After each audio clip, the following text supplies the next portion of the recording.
Hey everybody, it's me, it's Thor. Hope you're doing great. Welcome back. If you're brand new, nice to meet you. I'd like to talk today about something that's near and dear to me in as far as my daily practice goes, and that's the Segovia Scales. And I play the Segovia Scales kind of as like my morning workout routine. Or like morning stretches. That's more like it. Until I get into the real meat and potatoes of my day. I use it as a way to get my hands talking to each other. Because they're not difficult, but they're not easy. And by doing them often, I can work on little nuances, which I'm a big fan of doing. And I like doing those sorts of things with something that's just going to sound nice out of the gate, right? A major scale sounds beautiful.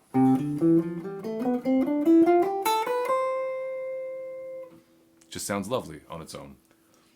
So, and what's cool about them is that it maybe will show you a way to play something that you hadn't thought of before. And it's really good at sparking curiosity. We get very, as guitarists, we get very comfortable and maybe a little bit lazy sometimes, but I think comfortable is more the right word. We get comfortable playing in a position or playing in a shape, and sometimes it's difficult to break out of that. So what's cool about the Segovia scales is because these are very sort of diagonal shaped fingerings, it allows you to sort of like take a different perspective on things, right?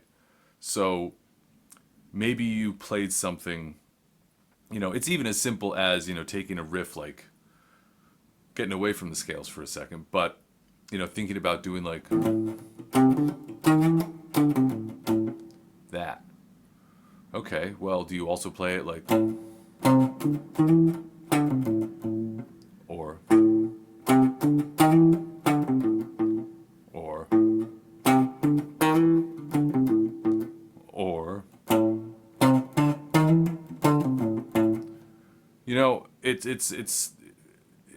it's often overlooked, and you don't think about playing things in a whole bunch of different ways.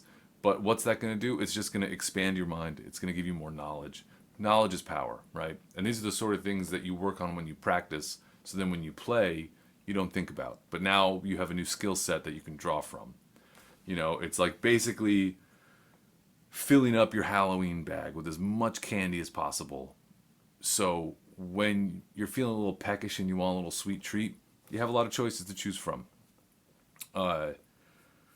So these scales, it's good to practice. Like I use these to practice like my right hand and my picking and a lot of rhythmic ideas as well. Because it's the same thing every time, I can focus on how I play them. You know what I mean? Without having to change what I'm playing.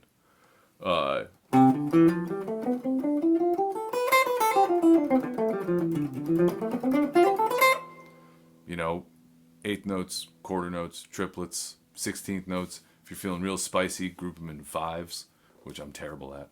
So I'm not going to demonstrate that for you right now. But it's important. The important thing with them is you play them with specific fingers, and that is sort of the trick to them. Because once again, you're going to play things that maybe in a way that you've maybe never played before. Let's take a look at this E minor scale. All right, so we're going from here up to here. And just to answer any questions that may come up, these are melodic minor scales. So meaning, and they're classical melodic minor scales. So it's different notes ascending as they are descending. Not only that, a lot of these scales have different fingerings ascending that they do descending. So a melodic minor scale, if I were just to play it with a stationary fingering, sounds like this. Excuse me. Ha ha ha.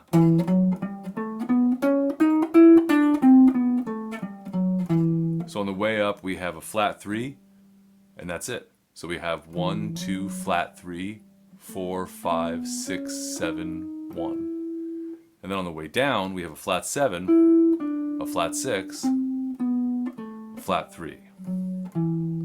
So just know that and keep that in mind.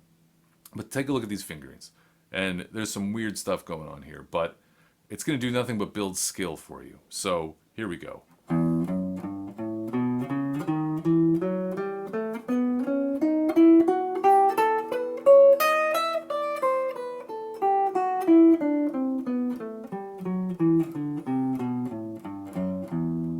That's strange. Look at that. And then up with the third finger again. And then there we're going 1, 2, 4, and then 2, 4, 1, 2, 4. Here's the weird one. 1, 3, 2, 4. And it feels weird and counterintuitive, but it's given me more dexterity after all these years.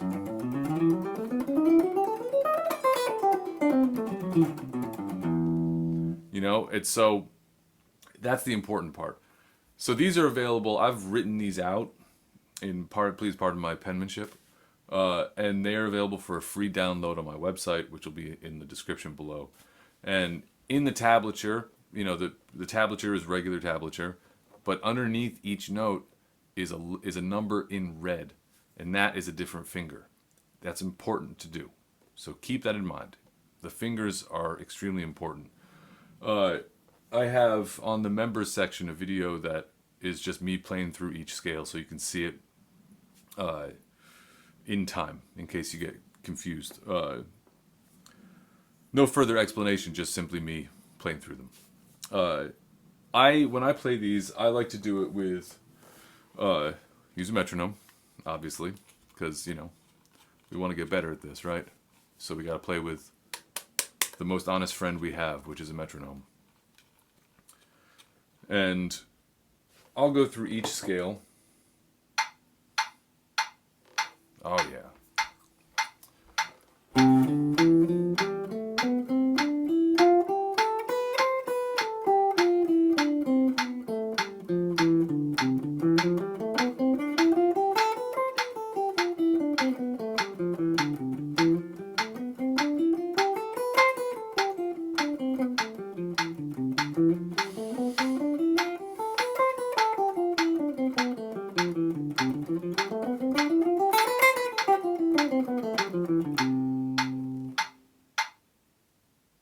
Notice I played that triplet, the scale in triplets 3 times. I like to do that because I like to end the scale on a downbeat.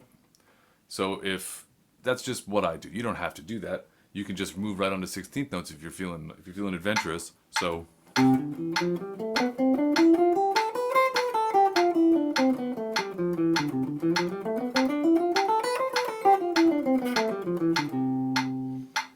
that's up to you. But I like doing that. It's not necessary with all of the scales. That's a 2-octave scale, so it ends on a weird subdivision. But choose your own adventure. And so I do that with all the scales. Sometimes I play quarter notes, but I usually play 8th notes, triplets, 16th notes at various tempos. I kind of choose the tempo for the day. That was 100 BPM. Sometimes I even just do 80. Sometimes I do 60. Sometimes I do 120 if I'm feeling really adventurous. But again, it's just sort of a way for me to center myself with time and with my physiology, my hands communicating together. And then after that, I play whatever I want. Maybe I just noodle around for a while. Maybe I'm learning a song. Maybe I'm working on something for a gig. But at least I did my morning stretching, my morning workout. It doesn't take very long. Even if you just did them all in 8th notes and then move on, or just triplets, or you know what I mean? Sometimes I don't even finish them. Sometimes I get about 5 scales in, and I realize that I feel good. I've done enough. I'm bored with these. See you later. There's no rhyme or reason to any of this stuff. That's the thing you have to remember. You only need to learn what you feel like you need to learn.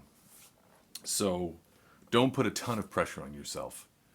Absorb as much information as you can, and then play music. That's my advice. I hope this is helpful. Thanks again for everyone who's picked up a transcription or checked out music on Bandcamp or joined the members page. All of those things are monumentally helpful, and I'm really, really appreciative for it. So thank you.